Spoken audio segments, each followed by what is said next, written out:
Yasin's family moved from Iraq to England when he was just a young boy. Yasin did not want to leave his home in Samarra, but his father said that it was best for the family because it was not safe to live there anymore, and he wanted his son to grow up in a country that was accepting of all people. Yasin's father told his son that England was a multicultural country where people lived and worked together regardless of race or religious beliefs.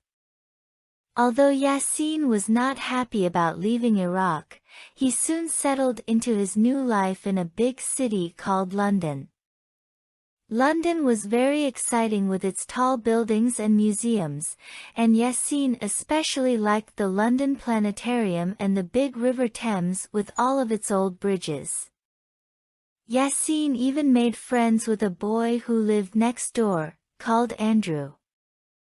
All summer long, Andrew and Yasin played in the park or went to the zoo with Andrew's mum. Andrew shared his toys and his comics with Yasin and told him all about his favorite superheroes. They even built a camp in Yasin's back garden where they would hide from the grown-ups.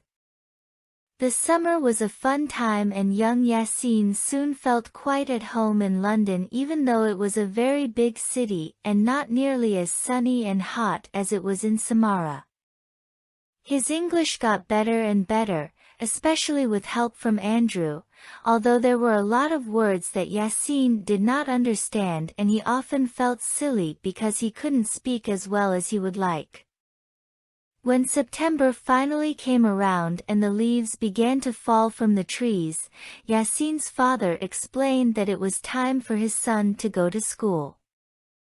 Yasin was 7 years old, so he would be going to year 3 of the local primary school, the same year as his friend Andrew.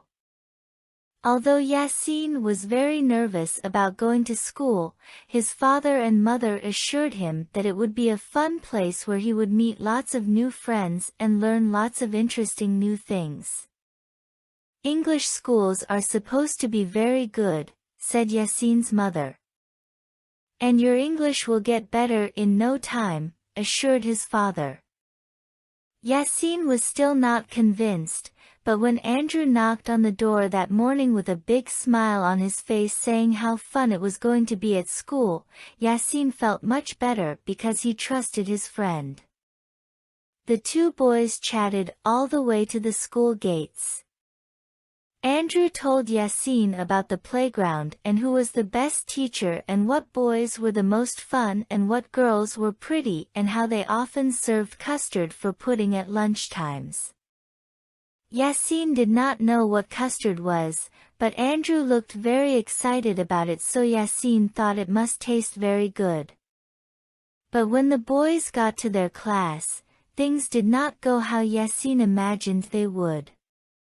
The teacher told Andrew to take a seat at the front of the class as she introduced Yasin to the rest of the children.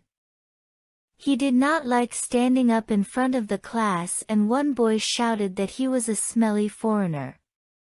The boys and girls all laughed, and then another boy made fun of Yasin's accent when he was asked to say his name and where he came from.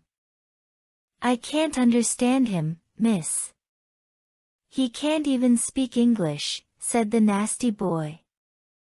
Finally, Yasin was allowed to take a seat at the back of the class, but he wished that he was sitting next to Andrew as he felt very alone. The girl sitting beside him kept looking at him in a strange way that made Yasin uncomfortable, and during the lesson she put her hand up and asked the teacher if she could move places. Yasin did not understand what he had done to offend the girl. When the bell went, it was time to go out into the playground. All the children closed their books, put on their coats and headed out of the door into the bright autumn sunshine. The teacher kept Yasin back for a moment and gave him a badge with his name on, which she pinned to his jumper. "There you go," she said with a smile. "Now all of the children will be able to learn your name." Yasin thought that the badge looked silly, and when he went out into the playground all of the children began pointing and laughing. "You've got a girl's name," said a small boy with blonde curly hair. Yasin wanted to explain that it was not a girl's name, but he was too nervous. When Yasin got nervous, his English was not very good and the words always got stuck in his throat. He was very sad and wanted to run out of the playground back to his mother and father and never return to school again. But just as he was about to run, he heard a familiar voice. "Hi, Yasin." And when he looked up, there was Andrew standing right beside him. Andrew looked at the children gathered around and shook his head. "What's wrong with you lot?" he asked. "I told my friend Yasin that school was fun. Why are you ruining it for him?" "He's different," said a very tall girl who was standing at the front of the crowd. "So are you," said Andrew. "You are the tallest girl in the whole school and you don't like it when people make fun of you, do you?" Then Andrew looked at the boy with the curly hair. "And you don't like it when people say that you have girl's hair," he said to the boy. "We are all different and that is what makes us interesting. What would life be like if we were all the same as one another?" There was silence among the children. Then Yasin lifted his head high. "Boring," he said with a smile. "That's right," exclaimed Andrew, returning his friend's smile. "Really boring." And with that all of the children began to laugh. "Really boring," they chanted at one another. Andrew went on to explain how he had spent the summer with Yasin, how they had built a camp together and played in the park, and how Yasin preferred Batman to Superman, and how he really was different because he didn't even like hot dogs. The children all laughed some more and soon everybody was talking about all the things that made them different from one another. Peter Jenkins even lifted up his jumper and showed everybody a big purple birthmark on the front of his belly. "Now that's what I call different," he said triumphantly. "I bet none of you have a big birthmark like mine."